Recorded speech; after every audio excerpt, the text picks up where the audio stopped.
বাঙালি খানায় সবাইকে স্বাগত জানাই। আপনারা তো অনেক রকম ভাবে আলু পটলের রসা বা আলু পটলের তরকারি রান্না করে খেয়েছেন। একবার আমার মতন করে সহজ পদ্ধতিতে আপনিও শিখে নিতে পারবেন ছোট ছোট টিপস সহ। সম্পূর্ণ নিরামিষ। আপনি যদি একবার এমনভাবে রান্না করেন তাহলে আপনি বারবার রান্না করবেন, এতটাই সুস্বাদু খেতে। তবে আমার বাড়িতে কিভাবে আলু পটলের তরকারি রান্না করা হলো এত কম তেল মশলায়, চলুন সেটা একবার দেখে নেওয়া যাক ভিডিওর মাধ্যমে। আজকে রান্না করব আলু পটলের তরকারি অথবা আলু পটলের রসা, আপনারা যেটার সঙ্গে পরিচিত আছেন। আমাদের এখানে বলা হয় আলু পটলের তরকারি। তাই আজকে আমি এখানে আলু আর পটল বেশ সুন্দর করে কেটে নিয়েছি আর 2 টুকরো চুই ঝাল নিয়েছি। আপনারা আপনাদের পছন্দ মতন সবজিগুলো কেটে নেবেন।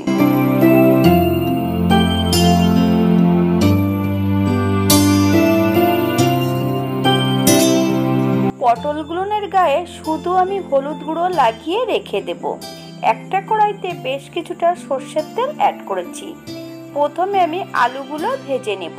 আলুর গায়ে প্রথমে আমার হলুদ গুঁড়োটা লাগানো আছে। এই পর্যায়ে সামান্য একটু নুন দিয়ে আলুগুলোকে বেশ ভালো করে ভেজে নিতে হবে। তবে আলু আপনারা পছন্দ মতন ভেজে নিতে পারেন।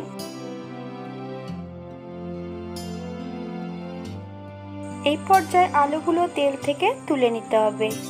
একই তেলে ফোড়নে রেখেছি 1/2 চামচ সাদা জিরে। ফোড়ন থেকে সুগন্ধ বেরোলে সম্পূর্ণ পটলগুলো অ্যাড করতে হবে। পটল ভাজার সময় কিন্তু কোনো নুন অ্যাড করার প্রয়োজন নেই। পটলে যদি প্রথমে নুন অ্যাড করা হয় তাহলে পটলের থেকে নিজস্ব জলটা বেরিয়ে গেলে পটলটা সেদ্ধ হয়ে যাবে, ঠিকঠাক মতন ভাজা হবে না। আমি পটলগুলোকে একটু ঢেকে ভেজে নিয়েছিলাম। এই পর্যায়ে বেশ উল্টিয়ে পাল্টিয়ে আরেকটু ভেজে নিতে হবে।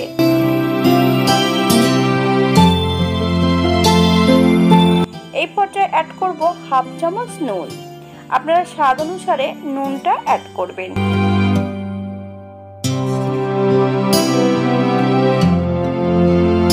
বেশ কয়েকটা কাঁচা লঙ্কা আর চুই ঝালটা অ্যাড করব। এই পর্যায়ে অ্যাড করব বেশ কিছুটা বাটা মশলা, আদা, জিরে, ধনে, শুকনো লঙ্কা, 1/2 চামচ হলুদ গুঁড়ো আর ভেজে রাখা সম্পূর্ণ আলু, একটা তেজপাতা মাঝ বরাবর ছিঁড়ে অ্যাড করব। মিডিয়াম আঁচে 3 থেকে 4 মিনিটের মতন মশলা সহ আলু ও পটল দিয়ে বেশ ভালো করে কষিয়ে নিতে হবে।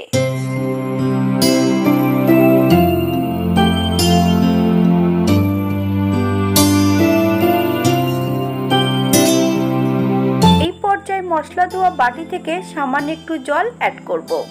মশলা থেকে যতক্ষণ তেল না ছাড়বে ততক্ষণ বেশ ভালো করে আলু পটল মশলা দিয়ে কষিয়ে নিতে হবে।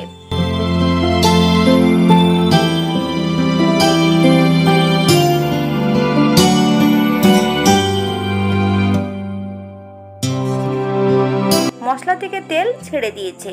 এই পর্যায়ে 2 কাপ জল অ্যাড করব। হালকা হাতে নেড়ে চেড়ে বেশ ভালো করে সেট করে দিতে হবে সবজিগুলো। 5 থেকে 7 মিনিটের জন্য মিডিয়াম আঁচে ঢাকা দিয়ে দেবো যাতে আলুগুলো সেদ্ধ হয়ে যায়।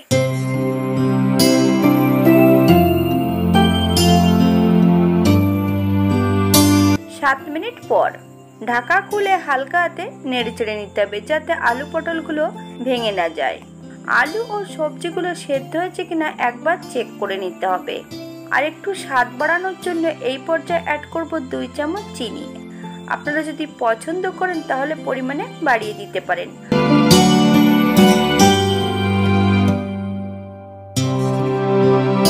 এই পর্যায়ে অ্যাড করব 1 চামচ বাটা গরম মশলা। আপনারা গুঁড়োটা দিয়েও রান্নাটা করে নিতে পারেন। এই পর্যায়ে অ্যাড করব 1 চামচ ঘি। আপনারা যদি পছন্দ করেন তাহলে পরিমাণে বাড়িয়ে দিতে পারেন। 5 মিনিটের জন্য স্ট্যান্ডিং টাইম দিতে হবে, তারপর সার্ভ করব।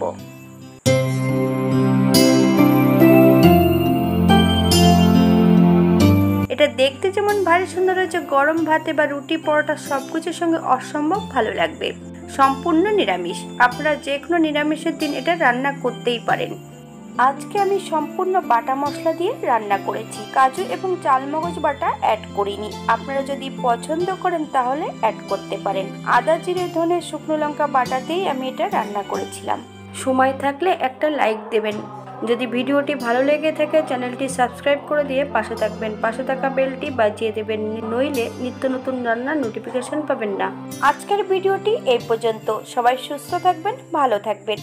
অন্যদিন নতুন রেসিপি নিয়ে আপনাদের সামনে আবার আমি হাজির হব। নতুন ও পুরনো সকল বন্ধুদের অসংখ্য ধন্যবাদ ভিডিওটি দেখার জন্য।